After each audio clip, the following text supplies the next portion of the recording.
Hello അസ്സലാമലൈക്കും എല്ലാവർക്കും പുതിയൊരു വീഡിയോയിലേക്ക് സ്വാഗതം. വളരെ എളുപ്പത്തിൽ തയ്യാറാക്കാൻ പറ്റുന്ന ഒരു അടിപൊളി തക്കാളി ചട്നിൻ്റെ റെസിപ്പി ആയിട്ടാട്ടോ ഒന്ന് വന്നിട്ടുള്ളത്. ശരവണ ഭവൻ തക്കാളി ചട്നിയാണ്. ദോശയ്ക്കും ഇഡ്ലിക്കൊക്കെ കൂടെ കഴിക്കാൻ പറ്റിയ നല്ല ടേസ്റ്റി ആയിട്ടുള്ള ഒരു അടിപൊളി ഐറ്റംസ് ആണ് കേട്ടോ. ഒരുപാട് ലൂസായിട്ടൊന്നും അല്ല കേട്ടോ, അത്യാവശ്യം നല്ല തിക്കിൽ തന്നെയാണ് നമ്മൾ ഈ ഒരു ചട്നി തയ്യാറാക്കിയിട്ടുള്ളത്. രാവിലെ നമ്മളിത് തയ്യാറാക്കിയിട്ടുണ്ടെങ്കിൽ വൈകുന്നേരം ആകുമ്പോഴും അതേ ടേസ്റ്റ് തന്നെ ആയിരിക്കും കേട്ടോ ഈ ഒരു ചട്നിക്ക്. അപ്പോൾ നമുക്കിതെങ്ങനെ തയ്യാറാക്കാൻ നോക്കാം. അതിനു മുന്നേ ചാനൽ ആദ്യമായിട്ട് കാണുന്നവരൊക്കെ ഉണ്ടെങ്കിൽ ഒന്ന് സബ്സ്ക്രൈബ് ചെയ്യുക. അതുപോലെ തന്നെ വീഡിയോ കണ്ടുകൊണ്ടിരിക്കുമ്പോൾ ഇഷ്ടപ്പെടുകയാണെങ്കിൽ ഒന്ന് ലൈക്ക് ചെയ്ത് സപ്പോർട്ട് ചെയ്യുക. അപ്പോൾ നമുക്ക് നേരെ വീഡിയോയിലേക്ക് പോകാം. അപ്പോൾ ഇതുപോലൊരു ചട്ടി സ്റ്റൗവിൽ വെച്ചിട്ടുണ്ട്. നല്ലപോലെ ചൂടായതിന് ശേഷം അതിലേക്ക് ഒരു 2 ടേബിൾ സ്പൂണിൻ്റെ അടുത്ത് വെളിച്ചെണ്ണ ഒഴിച്ചു കൊടുത്തിട്ടുണ്ട് കേട്ടോ. വെളിച്ചെണ്ണനെ ഒഴിച്ചു കൊടുക്കൊണ്ട് വെളിച്ചെണ്ണ ഒഴിച്ചു കൊടുക്കുമ്പോഴാണ് ഈ ഒരു തക്കാളി ചട്നിക്ക് നല്ലൊരു ടേസ്റ്റ് കിട്ടുക.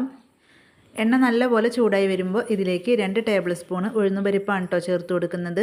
ഉഴുന്നുപരിപ്പ് ചേർത്ത് കൊടുത്തതിൻ്റെ ശേഷം മീഡിയം ടു ലോ ഫ്ലെയിമിലേക്ക് ഇട്ട് കൊടുക്കണം കേട്ടോ. ഹൈ ഫ്ലെയിമിൽ ഇട്ടിട്ടുണ്ടെങ്കിൽ പെട്ടെന്ന് കരിഞ്ഞു പോകും.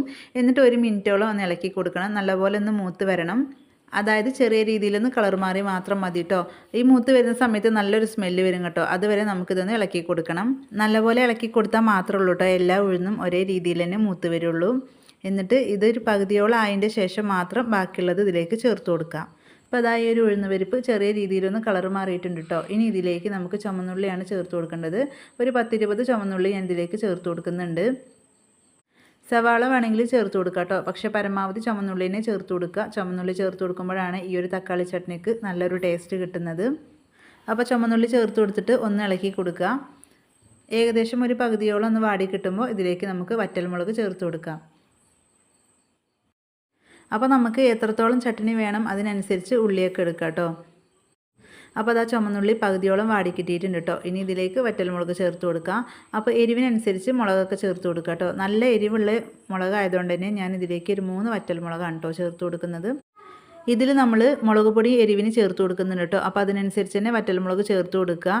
ശരവണ ഭവൻ തക്കാളി ചട്നി തയ്യാറാക്കുമ്പോൾ അത്യാവശ്യം നല്ല എരിവോട് കൂടിയിട്ട് തന്നെ തയ്യാറാക്കിയെടുക്കണം കേട്ടോ. വറ്റൽമുളക് ചേർത്തിട്ട് നല്ലപോലെ ഒന്ന് വഴറ്റിയെടുക്കുക കേട്ടോ. ആ മുളകൊക്കെ നല്ലൊന്ന് മൂത്ത് വരട്ടെ.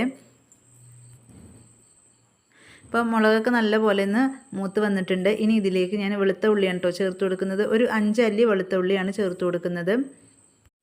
അപ്പോൾ വെളുത്തുള്ളി അത്ര ചേർത്ത് കൊടുത്താൽ മതി കേട്ടോ, കൂടുതലായിട്ടൊന്നും ചേർത്ത് കൊടുക്കേണ്ട ആവശ്യമില്ല. ചെറുതാണെങ്കിൽ ഒരു 6-7 എണ്ണമൊക്കെ ചേർത്ത് കൊടുക്കാം. അപ്പോൾ ഈ ഒരു വെളുത്തുള്ളി ചേർത്ത് കൊടുത്തിട്ട് ഒരു 30 സെക്കൻഡോളൊക്കെ ഒന്ന് ഇളക്കി കൊടുക്കണം കേട്ടോ. എണ്ണയിൽ കിടന്നിട്ട് ചെറിയ രീതിയിലൊന്ന് മൂത്ത് വരണം. എന്നിട്ട് ഇതിലേക്ക് നമുക്ക് തക്കാളി ചേർത്ത് കൊടുക്കാം കേട്ടോ. നല്ല പഴുത്ത 2 തക്കാളിയാണ് ഇതിലേക്ക് ചേർത്ത് കൊടുക്കുന്നത്. വലിയ 2 തക്കാളിയാണ് ചേർത്ത് കൊടുക്കുന്നത് കേട്ടോ. ചെറുതാണെങ്കിൽ 3-4 എണ്ണമൊക്കെ എടുക്കാം. അത്യാവശ്യം നല്ല രീതിയിൽ പഴുത്ത തന്നെ എടുക്കാൻ ശ്രദ്ധിക്കുക കേട്ടോ. പഴുപ്പ് കുറവൊക്കെ ആണെങ്കിൽ നമ്മൾ തക്കാളി ചട്നി തയ്യാറാക്കി എടുക്കുന്ന ഒരു സമയത്ത് കറക്റ്റായിട്ട് ടേസ്റ്റ് കിട്ടൂല. എന്നിട്ട് ഈ ഒരു തക്കാളിയും കൂടി ഇതിൽ നല്ലപോലെ ഒന്ന് വഴറ്റിയെടുക്കുക. തക്കാളി വഴറ്റിയെടുക്കുന്ന ആ ഒരു സമയത്ത് ഇതിലേക്ക് ആവശ്യത്തിനുള്ള ഉപ്പ് ചേർത്ത് കൊടുക്കുക കേട്ടോ. നമുക്ക് എത്രത്തോളം ചട്നിയിൽ ഉപ്പ് വേണം അത് ഈ ഒരു സമയത്ത് തന്നെ ചേർത്ത് കൊടുക്കുക. ഉപ്പും കൂടി ചേർത്തിട്ട് നമ്മൾ വഴറ്റിയെടുക്കുമ്പോൾ ഈ ഒരു തക്കാളി നല്ലപോലെ പെട്ടെന്ന് തന്നെ സോഫ്റ്റായിട്ട് കിട്ടും. ഒട്ടും വെള്ളം ചേർക്കരുത്. ഏറ്റവും ലോ ഫ്ലെയിമിൽ ഇട്ടിട്ട് തന്നെ ഇത് വേവിച്ചെടുക്കണം. ഉപ്പൊക്കെ നമ്മുടെ ഇഷ്ടത്തിനനുസരിച്ച് ചേർത്ത് കൊടുക്കുക കേട്ടോ. എന്നിട്ട് നല്ലപോലെ ഒന്ന് ഇളക്കി കൊടുക്കുക. ലോ ഫ്ലെയിമിലേക്ക് ഇട്ട് കൊടുത്തിട്ട് നമ്മളിത് വേവിച്ചെടുക്കുമ്പോൾ ഈ ഒരു തക്കാളിയിൽ നിന്ന് നല്ലപോലെ വെള്ളം ഇറങ്ങും കേട്ടോ. അപ്പോൾ അതിലാണ് നമ്മളിത് അരച്ചെടുക്കുന്നത്. അല്ലാതെ നമ്മൾ വേറെ വെള്ളം ഇതിലേക്ക് ചേർത്ത് കൊടുക്കുന്നില്ല. ഇനി ഇതിലേക്ക് ഒരു തണ്ട് കറിവേപ്പിലയും കൂടി ചേർത്ത് കൊടുക്കുന്നുണ്ട്. എന്നിട്ട് വീണ്ടും ഒന്ന് ഇളക്കി കൊടുക്കാം. അത്യാവശ്യം നല്ല രീതിയിൽ തക്കാളി വെന്തിട്ട് സോഫ്റ്റായിട്ട് കിട്ടണം. അതുവരെ നമുക്ക് ഇളക്കി കൊടുക്കാം. അപ്പോൾ നിങ്ങൾക്ക് അടച്ച് വെച്ചിട്ട് കുക്ക് ചെയ്യണമെങ്കിൽ അങ്ങനെ ചെയ്തെടുക്കാം കേട്ടോ. ഇപ്പോൾ അതാ പകുതിയോളം ഇതൊന്ന് കുക്കായിട്ടുണ്ട്.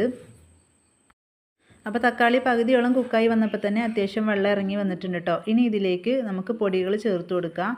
അപ്പോൾ ഇതിലേക്ക് ഞാൻ മഞ്ഞൾപ്പൊടി മുളക് പൊടി മാത്രമാണ് കേട്ടോ ചേർത്ത് കൊടുക്കുന്നത്.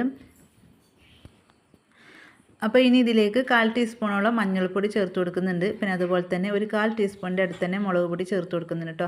അത്യാവശ്യം നല്ല എരിവുള്ള മുളക് പൊടി തന്നെ ആയതുകൊണ്ടാണ് കേട്ടോ 1/4 ടീസ്പൂൺ ചേർത്ത് കൊടുക്കുന്നത്. അപ്പോൾ നിങ്ങൾക്ക് കുറച്ച് കൂടുതൽ വേണമെങ്കിൽ 1/2 ടീസ്പൂൺ വരെയൊക്കെ ചേർത്ത് കൊടുക്കാം.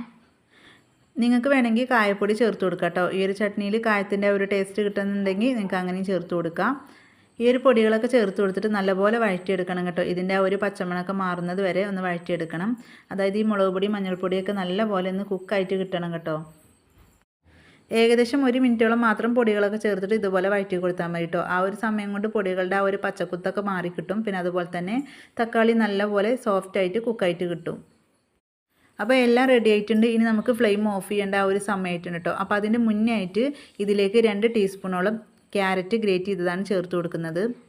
അപ്പോൾ ഇത് ചേർത്ത് കൊടുത്തിട്ട് ജസ്റ്റ് ഒന്ന് മിക്സ് ആക്കിയതിൻ്റെ ശേഷം നമുക്ക് ഫ്ലെയിം ഓഫ് ചെയ്യാം കേട്ടോ. പിന്നീട് ആ ഒരു ചൂടി കിടന്നിട്ട് തന്നെ ഇത് നല്ലപോലെ ഒന്ന് വാടി കിട്ടും. ഗ്രേറ്റ് ചെയ്തതുകൊണ്ട് തന്നെ പെട്ടെന്ന് വാടി കിട്ടും കേട്ടോ. മുഴുവനായിട്ട് കുക്കായി കിട്ടേണ്ട ആവശ്യമൊന്നുമില്ല. ഇനി ഇതിലേക്ക് കുറച്ച് മല്ലിയിലയും കൂടി ചേർത്ത് കൊടുക്കുന്നുണ്ട്. ഞാൻ ഫ്ലെയിം ഓഫ് ആക്കിയിട്ടുണ്ട്. ഇനി ഇതിലേക്ക് മല്ലിയില കേട്ടോ ചേർത്ത് കൊടുക്കുന്നത്. ഈ ഒരു ചൂടിൽ മല്ലിയില ചേർത്ത് കൊടുത്തിട്ടുണ്ടെങ്കിൽ ആ മല്ലിയിലയുടെ ഒരു പച്ച ടേസ്റ്റ് മാറി കിട്ടും കേട്ടോ. ഇതിൽ കിടന്നിട്ട് ഒന്ന് വാടി കിട്ടും ഈ ഒരു മല്ലിയില. തീർച്ചയായിട്ടും നിങ്ങൾ മല്ലിയില ചേർത്ത് കൊടുക്കണം കേട്ടോ. ഈ ഒരു ശരവണ ഭവൻ തക്കാളി ചട്നിയുടെ പ്രത്യേകത എന്ന് വെച്ചാൽ മല്ലിയില ചേർത്ത് കൊടുത്തിട്ട് തയ്യാറാക്കുന്നതാണ്. അപ്പോൾ അതെന്തായാലും നിങ്ങൾ ചേർത്ത് കൊടുക്കുക. അപ്പോൾ അതെല്ലാം ചേർത്തിട്ട് നല്ലപോലെ മിക്സാക്കി എടുത്തിട്ടുണ്ട് കേട്ടോ. അപ്പോൾ ഇത്ര മതി. ഇനി നമുക്കിത് തണുക്കാനായിട്ട് വെക്കണം. തണുത്തതിന് ശേഷം ഇത് നല്ലപോലെ ഒന്ന് മിക്സിയുടെ ജാറിലിട്ടിട്ട് അരച്ചെടുക്കാം. ഇപ്പോൾ ഇതാ നല്ലപോലെ ഇത് തണുത്ത് വന്നിട്ടുണ്ട്. ഇനി നമുക്കൊരു മിക്സിയുടെ ജാറിൽ ഇത് നല്ലപോലെ ഒന്ന് അടിച്ചെടുക്കണം. ഒട്ടും വെള്ളം ചേർക്കാതെ തന്നെ അടിച്ചെടുക്കണം. ഇപ്പോൾ നമ്മൾ അരച്ചെടുത്തിട്ടുണ്ട് കേട്ടോ. അത്യാവശ്യം നല്ല തിക്കായിട്ട് തന്നെ അരച്ചെടുത്തിട്ടുള്ളത്. അപ്പോൾ നമ്മൾ നേരത്തെ ഉപ്പൊക്കെ ചേർത്ത് കൊടുത്തതാണ്. അപ്പോൾ നോക്കിയിട്ട് വേണമെന്നുണ്ടെങ്കിൽ ഉപ്പിൻ്റെ പൊടി കുറച്ച് ചേർത്ത് കൊടുത്തിട്ട് കറക്റ്റാക്കി എടുക്കാം. ഇനി ഇതിലേക്ക് കടുക് താളിച്ചൊഴിക്കണം. അപ്പോൾ അതിന് വേണ്ടിയിട്ട് ഇതുപോലെ ഒരു ചട്ടി വെച്ചിട്ടുണ്ട്. നല്ലപോലെ ചൂടായതിൻ്റെ ശേഷം അതിലേക്ക് 2 ടീസ്പൂണോളം വെളിച്ചെണ്ണ ഒഴിച്ച് കൊടുക്കുക കേട്ടോ. 2 ടീസ്പൂൺ മാത്രം മതി. അതിലേക്ക് നമുക്ക് ആവശ്യത്തിനനുസരിച്ച് കടുക് ചേർത്ത് കൊടുക്കാം കേട്ടോ. അപ്പോൾ ഞാനിവിടെ 1/2 ടീസ്പൂൺ കടുകാണ് ചേർത്ത് കൊടുക്കുന്നത്. കടുകൊക്കെ ചേർത്ത് കൊടുക്കുന്നത് ഓരോരുത്തരുടെ ടേസ്റ്റിനനുസരിച്ച് കേട്ടോ. അപ്പോൾ ചിലർ കൂടുതൽ കടുക് ചേർത്ത് കൊടുക്കും, ചിലർ വളരെ കുറവായിരിക്കും. അപ്പോൾ ഞാനിവിടെ 1/2 ടീസ്പൂൺ മാത്രമാണ് കേട്ടോ ചേർത്ത് കൊടുക്കുന്നത്. കടുക് ഇട്ട് കൊടുക്കുന്നതിൻ്റെ മുന്നേ നിങ്ങൾക്ക് വേണമെങ്കിൽ 1 ടീസ്പൂൺ ഉഴുന്ന് പരിപ്പ് ചേർത്ത് കൊടുക്കുക കേട്ടോ. അപ്പോൾ ഞാൻ നേരത്തെ നമ്മളത് ഇട്ടിട്ട് അരച്ചെടുത്തതായതുകൊണ്ട് ഇനി ഇതിലേക്ക് വേറെ ചേർത്ത് കൊടുക്കുന്നില്ല. കടുകൊക്കെ ഇവിടെ നല്ലപോലെ പൊട്ടി വന്നിട്ടുണ്ട് കേട്ടോ. ഈ ഒരു സമയത്ത് ഇതിലേക്ക് കുറച്ച് വറ്റൽമുളകും അതുപോലെ തന്നെ കറിവേപ്പിലയും കൂടി ചേർത്ത് കൊടുക്കാം കേട്ടോ. കറിവേപ്പിലയും വറ്റൽമുളകും നല്ലപോലെ ഈ ഒരു എണ്ണയിലൊന്ന് മൂപ്പിച്ചെടുക്കാം കേട്ടോ. എന്നിട്ട് അതിന് ശേഷം നമുക്ക് നേരത്തെ തയ്യാറാക്കി വെച്ചിട്ടുണ്ടായിരുന്ന ആ ഒരു മിക്സിലേക്ക് ഇത് ഒഴിച്ചു കൊടുക്കാം. വളരെ കുറഞ്ഞ സമയം കൊണ്ട് തന്നെ തയ്യാറാക്കിയെടുക്കാൻ പറ്റുന്ന ഒരു അടിപൊളി ചട്നി റെസിപ്പിയാണ്. അപ്പോൾ ഈ ഒരു തക്കാളി ചട്നി പല രീതിയിലും തയ്യാറാക്കലുണ്ട് കേട്ടോ. ഇത് എളുപ്പത്തിൽ എല്ലാവർക്കും തയ്യാറാക്കാൻ പറ്റുന്ന രീതിയിലാണ് ഞാനിവിടെ ഉണ്ടാക്കിയിട്ടുള്ളത്. എന്നാൽ നല്ല ടേസ്റ്റുമാണ്. അപ്പോൾ വറ്റൽമുളകും കറിവേപ്പിലയൊക്കെ നല്ലപോലെ മൂത്ത് വന്നിട്ടുണ്ട്. ഇനി നമുക്ക് ഇതിലേക്ക് ഒഴിച്ചു കൊടുക്കാം. അപ്പോൾ ഇത്രയേ ഉള്ളൂ, നമ്മുടെ ശരവണ ഭവൻ തക്കാളി ചട്നി ഇവിടെ റെഡി ആയിട്ടുണ്ട്. ഇതേ രീതിയിൽ തയ്യാറാക്കി നോക്കാത്തവർ ഒരു പ്രാവശ്യം തയ്യാറാക്കി നോക്കുക കേട്ടോ. ദോശൻ്റെയും ഇഡ്ഡലിൻ്റെ ഒക്കെ കൂടെ കഴിക്കാൻ പറ്റിയ നല്ല ടേസ്റ്റി ആയിട്ടുള്ള ഒന്നാണ്. ഇനി ഒരു സ്പൂൺ വെച്ചിട്ട് ഇതൊന്ന് മിക്സ് ചെയ്തെടുക്കുക കേട്ടോ. അത്യാവശ്യം നല്ല രീതിയിൽ തിക്കായിട്ട് തന്നെയാണ് തയ്യാറാക്കിയിട്ടുള്ളത്. നമ്മൾ രാവിലെ ഇത് ഉണ്ടാക്കിയിട്ടുണ്ടെങ്കിൽ വൈകുന്നേരം എടുക്കുകയാണെങ്കിലും അതേ ഒരു ടേസ്റ്റ് തന്നെയായിരിക്കും. ഫ്രിഡ്ജിലൊന്നും വെക്കേണ്ട ആവശ്യമില്ല കേട്ടോ. അതായത് വെള്ളം ഒട്ടും ചേർക്കാത്തതുകൊണ്ടാണ് കേട്ടോ അങ്ങനെ ഇരിക്കുന്നത്. നമ്മൾ വെള്ളം ഇതിൽ ചേർത്തിട്ടുണ്ടെങ്കിൽ പെട്ടെന്ന് തന്നെ ഇത് ചീത്തയായി പോവും. അപ്പോൾ തക്കാളി ചട്നി വെച്ചാൽ നമ്മൾ ചേർക്കുന്ന ചേരുവകൾക്ക് അനുസരിച്ചായിരിക്കും കേട്ടോ അതിൻ്റെ ആ ഒരു ടേസ്റ്റ് മാറ്റം. അപ്പോൾ പലരും പല രീതിയിലാണ് ചെയ്തെടുക്കുന്നത്. അപ്പോൾ നമ്മൾ ചേർക്കുന്ന ചേരുവകൾ എങ്ങനെയാണോ അതിനനുസരിച്ചായിരിക്കും ടേസ്റ്റ്. പിന്നെ അതുപോലെ തന്നെ എത്രത്തോളം ചേർക്കുന്നുണ്ട് ഇതിൻ്റെ അളവുകളുടെ മാറ്റം വരുമ്പോൾ അതിനനുസരിച്ച് ടേസ്റ്റിന് മാറ്റം വരും. തീർച്ചയായും ഒരു തവണയെങ്കിലും ട്രൈ ചെയ്ത് നോക്കേണ്ട ഒരു റെസിപ്പി തന്നെയാണ് കേട്ടോ. ഇത് വളരെ സിമ്പിളാണ്, എല്ലാവർക്കും ചെയ്തെടുക്കാൻ പറ്റും. അപ്പോൾ ഇത്രയേ ഉള്ളൂ നമ്മുടെ ഇന്നത്തെ ഒരു വീഡിയോ ഇഷ്ടപ്പെട്ട ഒന്ന് ലൈക്ക് ചെയ്യുക. അതുപോലെ തന്നെ നിങ്ങളുടെ അഭിപ്രായങ്ങൾ അറിയിക്കുക. ഉപകാരപ്പെട്ട ഫ്രണ്ട്സിനും ഫാമിലിക്കും ഷെയർ ചെയ്യുക.